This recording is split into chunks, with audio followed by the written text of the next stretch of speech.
Rossiyadagi hindlar haddidan oshdi. Представляете, 12 января. Ой, это просто нечто.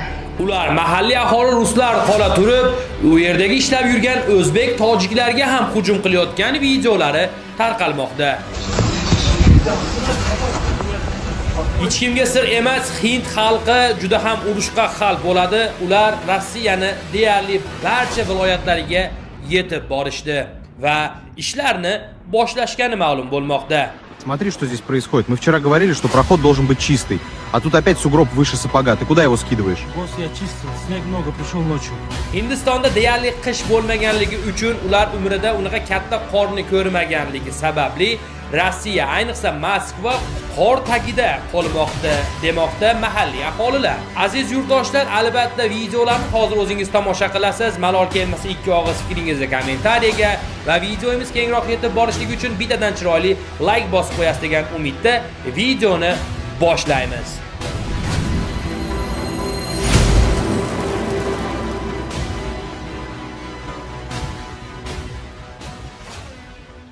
Assalomu alaykum. Sizlar bilan men bloger Muhammadjon Madiyev, Max Madiyev kanaldasiz.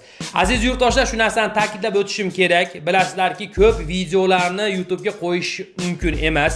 O'zini qonun qoidasi mavjud YouTube'da. O'shaning uchun ham ba'zi bir videolarni, ayniqsa o'sha janjal sahnalari bo'lsin, 18+ videolarni asosan Telegramga qo'yamiz. Telegram kanalida esa kommentariyani birinchisiga har bitta videomga yopishtirib qo'yaman. O'tib obuna bo'lib o'sha yerdan kuzatishingiz mumkin bo'ladi.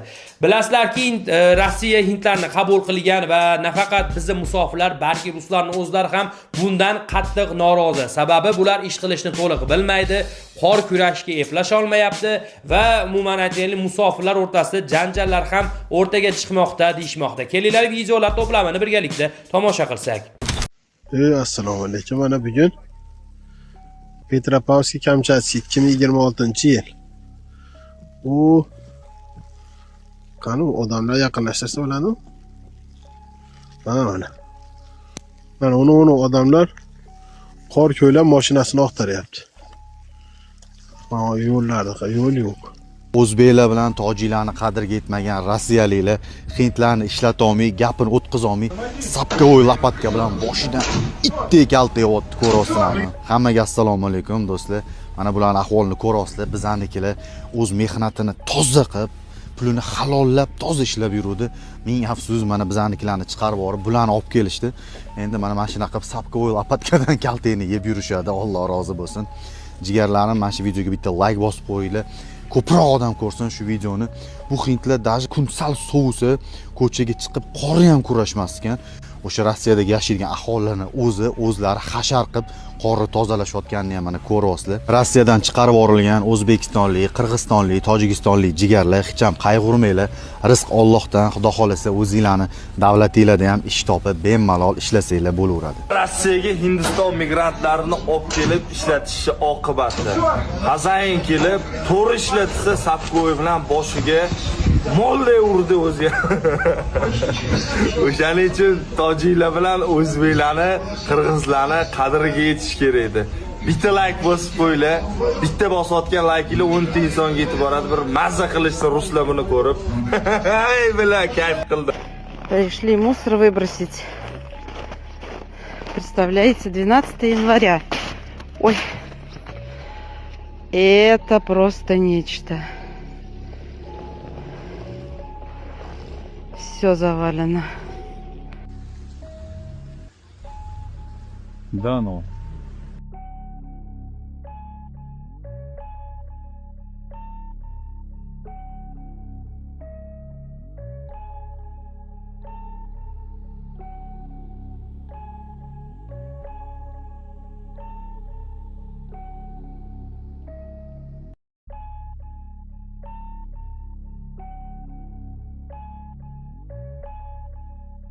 Пожать. Все передачи ваши смотрел. Очень, Да ладно! похожий, не? Да? Похожий? Леонид Якубович с вами работает. О, капитан шоу! И вы выигрываете лопату! Лопату в студию! Реагенты в студию! А кто это у нас тут живет, блядь?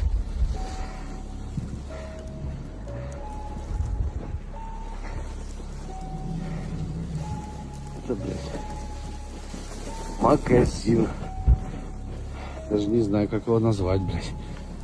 Rossiyada o'zbek tojiklarni qadriga yetmaganlaring mana ahvol. Xorazmda bir gap bor-ku, "Sol opalaringni" dedi-ku, o'shaga asallarga. Mana videoni ham ko'ringlar-da. Tong sahardan sizlarga bir go'zal manzarani ko'rsatay. Bugun 2026-yil 13-yanvar sanasidagi holat. Mana 3 kunlab qor yog'di. Dvorniklarni rosa kutishdi kelib tozalarmikin deb. Hech kim kelib tozalamagandan keyin ishongan hindlari in-iniga kirib yo'qolib ketdi. Mahalliy aholi o'zi hashar uyushtirib, hashar yo'llari bilan mana guvohi bo'layapsizlar. Ha, mana shunaqa bo'ladi. O'zbek bilan tojiklarning qadriga yetmaslik. Hindlarga vaqti poxxo'y. Ularni qori to'ysa bo'ldi. Ular o'zbeklarga, tojiklarga, qirg'izlarga o'xshab, bolam chaqam bor ekan, uyimga pul jo'natishim kerak ekan, oilam kutyapti degan o'ylovi, mehnatkashligi, unaqa narsa yo'q bo'ladi. Ularga vaqti barabani. Qori to'ysa kun o'tsa bo'ldi, kayfini qilib yuradi. Battar bo'llaring. Bu hammasi ham emas. Bundan oldin bir rus deputati O'zbekiston haqida qanaqadir fikrlar bildirgan edi. Ko'p o'tmasdan yana bir qanaqadir boshlovchi yana nafaqat O'zbekiston, balki O'rta Osiyo haqida o'zini shaxsan siz va bizga yoqmaydigan fikrlarini bildirib o'tmoqda.